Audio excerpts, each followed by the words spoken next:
Let's move on to the player ratings, and let's start off with Vicario. 7s all round from us. In terms of the goals we conceded, the one when Tony went through on goal from Udogi's back pass, you can't really put anything down on Vicario on that one.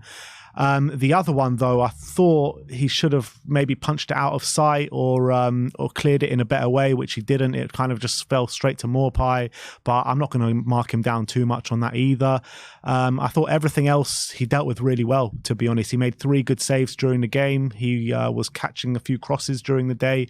The only thing I'll mark him down on actually is his kicking, because a few times he put a few poor kicks out from the back. Yeah, he put out a play a couple of times, didn't he? Which is under no pressure as well. There was one free kick where he seemed to take an age to decide where to kick it and then ended up kicking out a play.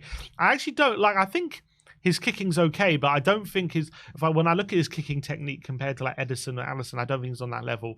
It's just I think it's just a case of he can give accurate kicks, but it's not like he's a great passer, is what I would say in terms of like his passing technique. But yeah, I think he dealt with most things well. He made a couple of good saves, one from Tony from a header. He made one decent save from Baptiste late on as well. Apart from that, didn't have too many saves to make overall. Obviously, the one-on-one with Tony is never going to save. He did save that one-on-one from Tony in the first half. Could he have maybe put it wide, maybe a bit wide instead of pushing it back central? Yes, but also the reaction time was very little because Tony was so close to him. So I think overall, I think he had a good game. Let's move on to Pedro Porro. 7s all round for Pedro Porro.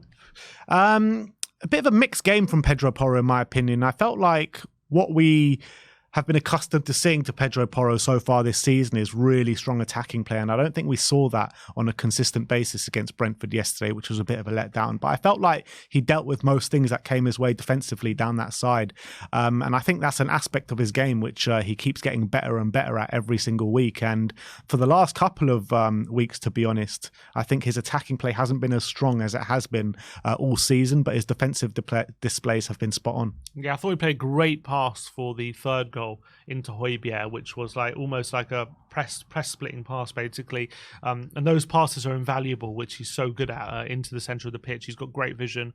I thought his crossing was off yesterday. A number of times he was crossing it from deep positions and wasn't able to pick anyone out. I don't know if it's a consequence of just Brentford having 3 defenders and it's difficult to pick out your man, but I don't think he put in one successful cross. In fact, I was looking at the stats. 8 crosses, none of them successful. Yeah. So I think that goes to show maybe that his crossing needs to be better. I thought defensively, there were a couple of occasions where Lewis Potter Keane was giving him a bit of trouble, but by and large he dealt with it. There was at one moment that a bit frustrated me late on the game where Brentford took a quick free kick down the right-hand side and Tony in the last minute was completely free down their left-hand side, and on another day he might have made something out of it and Porro again caught out of position. But I think by and large he did deal with most things that came his way defensively, and I thought in possession he was quite good, but in terms of actually going forward, I remember he did have a shot in the second half which was whiskered just over the bar, but other than that didn't provide that much. But I thought overall he was okay. Yeah. Coutinho Romero up next. Sim gives him a 7. I gave him an 8. Obviously, we've been speaking a lot in the match review about why he was at fault for the first goal. Out of position, should have reacted quicker to Vicario. But I think apart from that, I was really impressed with Romero yesterday. I actually gave him my man the match after the game on reflection. I changed that back to Richarlison. But I just thought he was so aggressive. He got the ball away so many times. The clearances, the headers, being aggressive, winning his duels time and time again, pushing up into the midfield as well to give us an extra option. I was actually really impressed apart from that moment from Romero yesterday. Yeah, there was another moment actually, the moment where Tony had that chance where he slipped. I thought Romero had a bit of a rush of blood to the head and he came flying over to Morpie when he didn't need to. I thought there was a defender covering, and him coming flying over actually led to Tony being completely free in the centre, and luckily for him he missed. Then obviously the goal, I don't think it's his fault it was in, but I think if you've decided to let Tony shoot because you're going to make sure he can't square it to Morpie, then if that happens, you've got to make sure that Morpie doesn't get to the ball first. And I thought he reacted a bit slowly. Some people say he slipped. Maybe that was it. Maybe he slipped in that moment, which allowed Morpie to score. And I actually did think he got to the ball. I actually think, I've looked at it a few times, I think it might have been a Romero own goal, but anyway, I thought, apart from those, couple of moments, so dominant, so confident on the ball. I love watching him when he's on the ball, and he's just got such great passing ability. And he's like another midfielder sometimes with ability to pass in between the lines. I thought when we penned Brentford in, it's a large cause because of how dominant he was on the ball. So I thought, by and large, pretty good performance. Yeah. Let's move on to Mickey van der Ven. 7s all round for Mickey. Another good performance, to be fair. Not as strong as the Man City game where he just put in a worldie of a performance. But I think he just dealt with everything that came his way really well. I don't think the kind of ball-playing ability was there from Mickey yesterday, but again, I just thought it was a strong display without being too good kind of thing. Yeah, there was one moment in the first half where he tried to dribble his way out of trouble and ended up giving away a free kick. But apart from that, I thought he was pretty stable on the ball. He yet once again with Mickey, he just does that covering defending so well. Whenever there's a ball in behind, then you just got no worries who's going to get it, because you just know Mickey's just so fast that he's getting it every single time. When you see Mickey like running over and he's about to put in a slide challenge, there's no worry about like, is he going to get there or not. You just know every time he's going to get there. So it's so great. I don't think he was like amazing in terms of I think Romero on the ball was a lot better than him. But I still think when it comes to that defensive side of the game, still really good. Yeah. He just went about his business quite quietly, didn't he? Mm-hmm. As opposed to like at Man City when he was just at the forefront of everything. Mm-hmm. Let's move on to Destiny Udogie. 6s all round. A very mixed game from Udogie yesterday. In the first half, he actually lost the ball quite a few times. I think it was 2 or 3 times actually. He lost the ball in bad areas. One of them leading to a goal, which was just a lazy pass to Bentancur, and they go on up the other end and score. And then in the second half, in the opening 10 minutes, he was absolutely brilliant. He was key to 3 of those goals that we scored yesterday. Obviously, he got on the score sheet for the first one. When he gets on the ball and he's driving down that centre of the park, he is just like a bulldozer. You just can't get the ball off him. You can't stop the guy. And that's the key asset that he has in his game. He's just unstoppable at times. But yeah, he had a key moment in all 3 of those goals. And then that telling moment, not telling, but, that poor moment in the 20 minutes to go where he doesn't see Ivan Toney. He tries to pass it back to Vicario, and Ivan Toney is right there and slots the ball in the back of the net. So very much a mixed bag from Destiny yesterday. Yeah, you can say he was at fault for 2 goals, but also had a big part to play in us scoring 2 goals. So you could argue they cancel each other out. You could argue he's a defender, so the more concentration has to be in him giving away goals than him making goals. You can look at it either way. I just tend to look at it positively because he's got a big offensive role. And I thought offensively actually was a lot better than I've seen him in recent weeks, and a lot more confident to just, when he gets that ball in the centre of the park, he just bursts into the space and basically gives Brentford a choice. Either you foul him or you kind of have to allow him the space and mark other players, stand off him. So really, really great from that point of view. I thought he did brilliant for the first goal and the third goal. Really great passing to Maddison for the third goal as well, which created that opportunity. But as you say, really poor moments from him. Really reckless, I would say, in terms of his passing for the first goal. Just like he should see, I think it was Jensen there. Really poor pass into Bentancur, and then second goal, just a terrible mistake. What can you say? Pass it straight to Toney. I give him a bit of sympathy because I don't think anyone knew Toney was there. But if you're making the pass, you have to know where you're passing it, and he made a horrible mistake. Toney was in a bit of a weird position, but he was there, and he should have noticed that. But thankfully, he made up for it with some of the goals he created. So, and also, you got to remember, this guy is 21 years of age, playing his first 6 months in a new league, and to the level that he's been playing so far this season. So, I think we can give him a pass, can't we? I think so. Let's move on to Rodrigo Bentancur. 5s all round for Rodri. Unfortunately, I don't know, since he's come back from injury, he just hasn't looked the same as he was maybe obviously in the first 20 minutes of the Villa game, but even before, when he was before he'd done the ACL, which is expected. You're out for so long through injury. He just seems to be playing within himself at the moment. He keeps losing the ball in the middle of the park, doesn't seem his silky best, and he got taken off at half time. I felt like on the ball he was okay. It wasn't maybe at his best, but I saw some good stuff from him. But I felt like he was really struggling physically off the ball. He was forced to make a lot of fouls, people getting past him. He just seemed a bit off his game to his regular standard. And maybe it's a fitness issue. Maybe he's not 100% there physically. Maybe it's something that will come with time. But definitely wasn't himself yesterday, Bentancur, which is a massive shame. Obviously got taken off at half-time and probably the right decision, or who knows, maybe he would have improved in the second half if he would have stayed on, but he took the decision to take him off. I just could jot it down to one of the poor games on his return. I do think there have been better games. I don't think every game has been like this since he's come back. I think it was very similar to his game against Man City, though. Man City, potentially. I think, everyone just didn't see the ball against Man City, so it's hard to really judge. But I thought off the ball was the most concerning. He kept giving away free kicks in needless positions where maybe Bentancur of yesteryear might have been able to get him back in those positions to win the ball back. So, disappointing, unfortunately. Let's move on to Oliver Skip, I think. Yeah, Ollie Skip. Sim gives him a 6. I gave him a 7. Another one that was hooked off at half-time. I felt like he was one of our better players in the first half, along with the likes of RICHARLISON and potentially Timo. But I was really shocked when he got taken off at half-time because I felt like he was putting such good energy in there for the team. He was winning so many duels and battles in the middle of the park. On the ball, on the ball, you're never going to be too impressed with Ollie Skip, but I think he did what he had to do. I just felt like it was a shame for him to get taken off at half-time because he was actually having a decent game.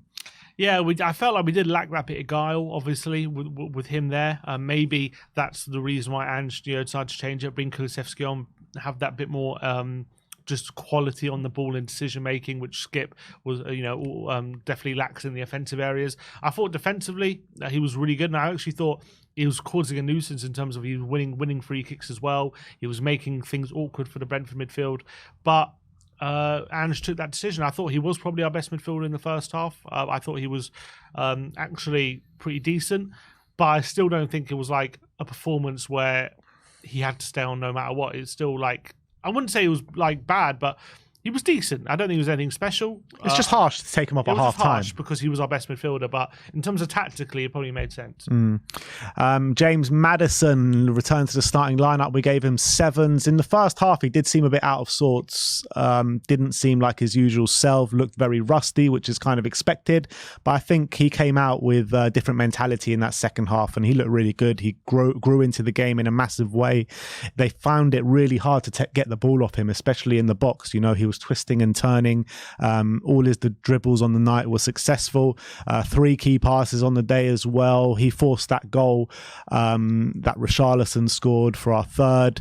And I thought Maddison, in the end, having all said and done, was a positive return to the starting lineup, in my opinion. Yeah, really grew into it in the second half. Obviously, did end up getting taken off right at the end with cramp, which I think a lot of people were worried, is he got a recurrence to the injury or something? But Ange did confirm after the game it was just cramp, so nothing to be worried about. Maybe it's, first game back and he played nearly 90 minutes, so it's always going to be tough for him to do that. I thought he was really rusty in that first half and he was a bit frustrating. I think he was getting frustrated with himself as well. I saw in that first half he was rushing things. He was trying to play passes where there wasn't really a passing option available, trying to force things a bit too much. Second half, changed it completely, had a bit more control, and as you said, his ability in those tight spaces to weave in and out of challenges and keep the ball in situations where it seems impossible to keep it, that's where all of a sudden Brentford started getting frustrated. And obviously one of those moments came for the goal, with the 3rd goal, which he ends up keeping. He's got 3 players around him. He somehow maneuvers the position, even with 3 players around him, to get a shot off, and obviously it leads to RICHARLISON getting a tap in. So really, really positive from that moment as well. Again, wasn't his most stellar display. I wouldn't say it was anything near his best, but in his second half was a big improvement on the first and encouraging going forward. And to get 88 minutes in his legs will just do him the world of good for a big game coming up this weekend against Everton. Let's move on to RICHARLISON, our man of the match. 8 all round for him. Another stellar display from RICHARLISON, another goal to add to his catalogue. That's 8 goals, and that's why we give him the 8. Unbelievable performance, in my opinion. He just held up the ball so well. He was was so aggressive up against the Everton midfield and defence as well. He was making it stick. His link-up play was really good. Nearly scored a wonder of a goal in the first half as well that hit the stanchion at the back, and the fans to the left of us all thought it was in, but we actually had a really good view of it. I just think Rishi is just growing in confidence, and you can see it on the pitch, and his ability in terms of everything that he needs to do in the number 9 and Ange system is going up a notch. It really is. I think he's showing how perfect he is for that number 9 role. Again, another poacher's effort from him, which he seems to be a master at the moment, just being in that position, finishing off those chances when it falls to him. And that's actually really, really brilliant. Tireless running, always giving the centre-backs work to do, never letting them rest for 1 second. And obviously his his all-round game is really, really improving. He's looks stronger. He's holding the ball up. He's making it stick. He's holding off defenders. He's bringing other players into play. He's winning corners. He's winning free kicks. He's just being a general nuisance, and he's being hard to deal with, and he's just being a defender, being a striker, which defenders don't like to play against. So really, really great, and he's getting the goals now to back up those other things as well, which is absolutely fantastic for him. And look, he's still 4 goals off Sonny, so I don't think he's looking like he's going to overtake him anytime soon. But if he carries on this form, he could easily break 15 league goals, which would be a fantastic return. Yeah, for him. but to be 4 goals off Sonny, like at this stage of a season, is mad from where RICHARLISON came from.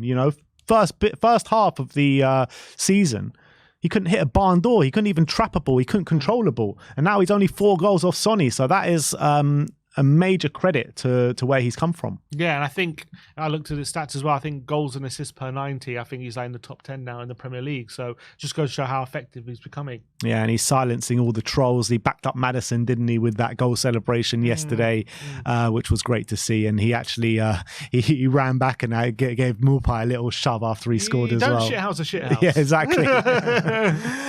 Let's move on to Decky. 5s all round for Kulusevski. I thought first half, he started on the right-hand side of the attack on the wing. I don't think he put in a great display by any stretch of the imagination. I thought he was really wasteful in that first half. Second half, he got moved back into the middle. I did think he improved slightly. He was central to one of the goals that we did score. But apart from that, I did feel a bit let down by Kulusevski yesterday. Yeah, it wasn't his best. Definitely better in the second half. I thought it was a bit anonymous in the first. He had a couple of opportunities on the right-hand side to, create something or run at a defender. Didn't take those opportunities and ended up kind of just being a bit anonymous. In the second half, definitely a lot more involved. Definitely getting on the ball a lot more. As you say, I think the second goal, I thought he did brilliantly, actually. A really great touch and a really great pass into Werner, which obviously led to the second goal. And that was a really good moment for him. But I felt like he was, maybe, I don't know what it was, but again, he needs to be taking more shots on his right foot. He had a couple of occasions on his right to get a shot away, decided against it, especially being played for on goal. I think it was Porro played a brilliant pass into him in the second half. Could have had a strike on goal, decided against it. I think in general play, it wasn't bad. I just felt like he could have been a bit more incisive, a bit more trying to hurt Brentford rather than just facilitate, which is fine. Could have driven with the ball a bit more. What I love about Kulu is how strong he is and how great he is at ball carrying, but we didn't see enough of that in this game, unfortunately. But look, he will have better games. I don't think he was a disaster by any stretch, but definitely one of his poorer games. Yeah, he's not going through a good moment at the moment, Kulusevski. He's not performing well, unfortunately. And when you've got players like Heung-min Son out and you really need your front three to proper start firing, we need him back on form. And I don't know, there's just something in his gameplay at the moment where he's not at that. Because when he's at his best, Kulusevski, he's literally unplayable. Like, you can't get the ball off him. He drives into that space. He takes on men. You just can't get the ball off him. And I just feel like he's playing within himself a little bit at the moment. I would like to see him start a game alongside Maddison and see how he does in that kind of game. Maddison, Bentancur and Kulu in the midfield three. Wouldn't mind that. It'll be good against like a low block team, that's for sure. Let's move on to Timo Werner. 8 all round for Turbo Timo. Best performance in the Spurs shirt for sure in the little games that he has had. I thought in the first half he was a bit of a danger. He had that shot that went through a couple of men that the keeper saw really late, and it looked to me that it was creeping in the back post, but it was kind of a weak effort, but it did nearly creep in. The keeper, I don't know if it hit the post or the keeper saved it, but corner, so it must have been. So it went wide in the end, and we got the corner off it. But in the second half, it was the first 10 minutes of that second half. He was just electric, wasn't he? Got that past the Destiny Udogie, who barged his way in and got the first goal. And then he hit the byline, skinned his man, and found Brennan Johnson with a lovely ball at the back post, which was absolutely spot on from Timo Werner. And I felt he was a real big threat. And his attributes that he has is just perfect for this team with the speed that he has. He can go on the outside, he can get crosses in the box. And if you want to account that Destiny Udogie assist, for Destiny Udogie, I mean, that's 3 assists in 3 games. Yeah, which is really, really great, and a great start to life at Tottenham, considering a lot of people are doubting him, a lot of people are saying, what's the point of this loan signing? So he's already making an impact, so already, repaying that loan fee, probably. You could even argue he's already repaid it, if we're just going to take him on loan. You could argue he's already done his job after 3 games, just getting those assists. So the second assist he got, absolutely brilliant, devastating, really showed he can use his left foot as well, really pinpoint cross across the face of goal. I think that is that moment was pure Ange. That's exactly how Ange envisages this thing working with Werner. Ange in his purest form. Yeah, I just think Ange, this was exactly the game plan. Werner take him on the outside, using his pace and putting a beautiful ball across the face to goal, and Johnson there to tap it home at the back post. So I thought that was really, really great. I thought he was a nuisance on the left-hand side, definitely a lot better than Kulu was on the right-hand side. I wouldn't say he was great in the first half, but obviously he had our only good moment with a shot. And the second half, that 10 minutes, he was unplayable. They couldn't handle him, and he was absolutely brilliant. I would have liked to see more of him in those last 20 minutes when we had a few breakaways, and I don't know if we didn't find him or he didn't do enough of his chances, a bit of both. I'm sure that will happen. He said after the game he's still only between 80 and 90% there physically, because he hasn't played a lot of football this season. So he said he feels like he's getting faster and he's getting sharper. So I'm hoping he's only going to get better as well. Hopefully he gets more opportunities to actually, score and get shots off, which I didn't feel like he did enough maybe yesterday. But it was a really, really another encouraging performance, and really good start to life under at Spurs. And it's not been amazing, but yesterday was really, really good, and he's been contributing in the assist department, so it's really positive. All we can ask for is progression, and I think we've seen that from his first game against Manchester United to now, and I think they're getting better and better game by game. To be honest, against Man City, I know he didn't see much of the ball, but he kept making those good runs, didn't he? Kept finding the space. That was our fault for not finding him consistently, time and time again. We found him in the opening stages of that second half against Brentford, and we saw what happened. So hopefully this confidence keeps growing in Timo Werner, and we'll see even better from him in the next couple of games. But I was thinking about this before, when Sonny comes back, and with the form of all these players, when you look at the form of RICHARLISON, you look at the form of Werner, you look at the form of Kulusevski and Brennan Johnson, would you consider sticking Timo still on the left, Richie up top, and put Son on the right? Son on the right? I think it's more likely Werner will go on the right. Because maybe he can go on the outside and have those. Son is so both-footed, though. He is.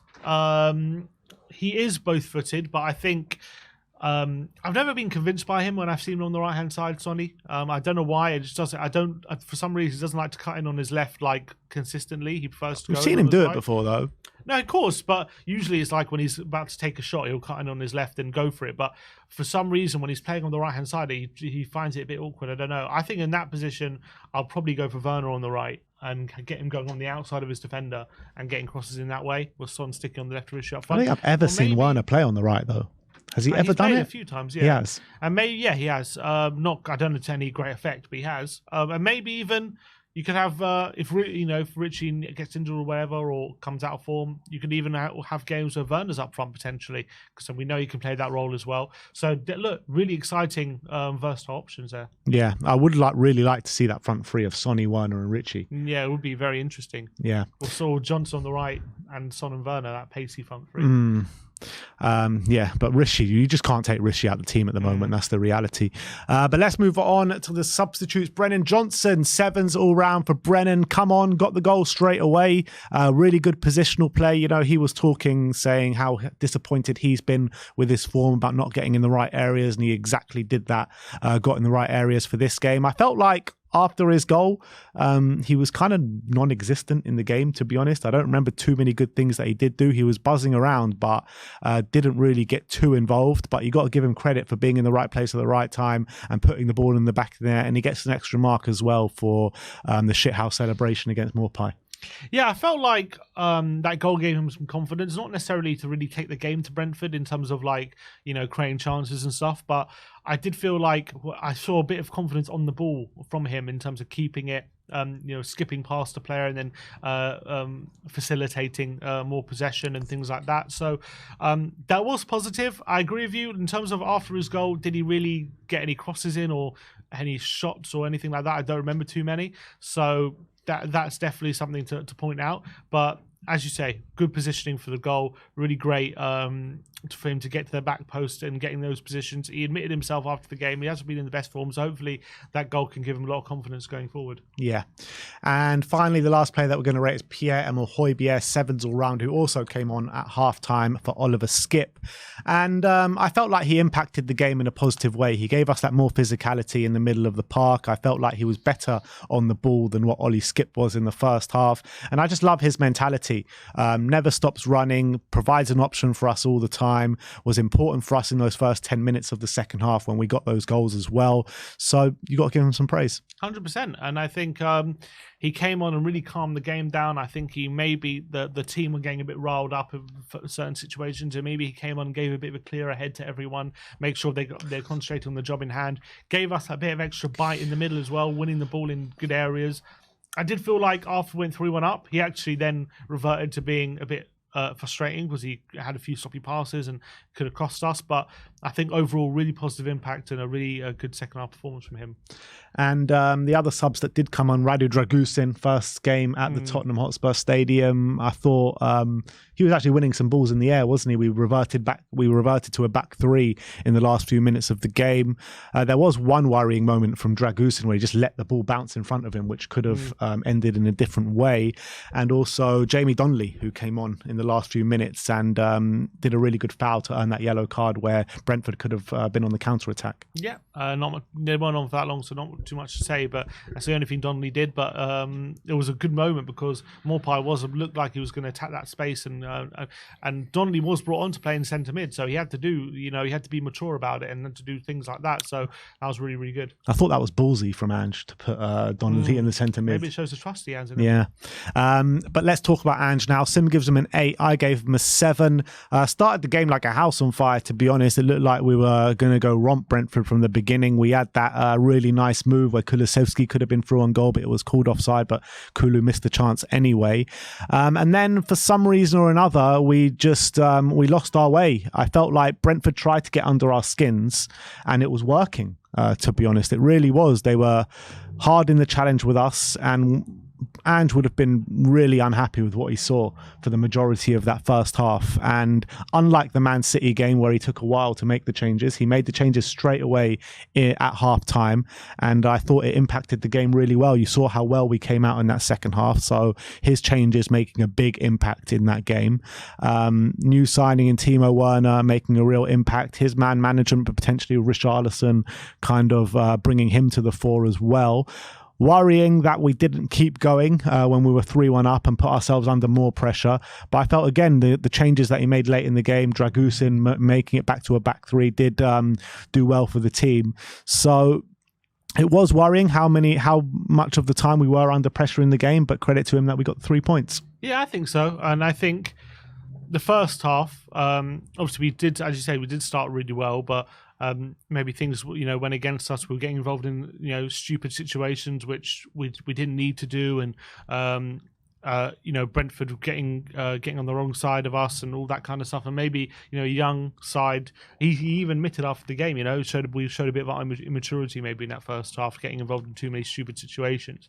But you got to give him credit because he came in at halftime, clearly gave him a talking to, made a couple of really positive changes as well, and we came out a completely different side in that next 10 minutes and completely blew Brentford away. Those changes really worked. I said even in the preview that I wouldn't be surprised if Kulusevski on the right doesn't work and he goes back to Johnson quite early.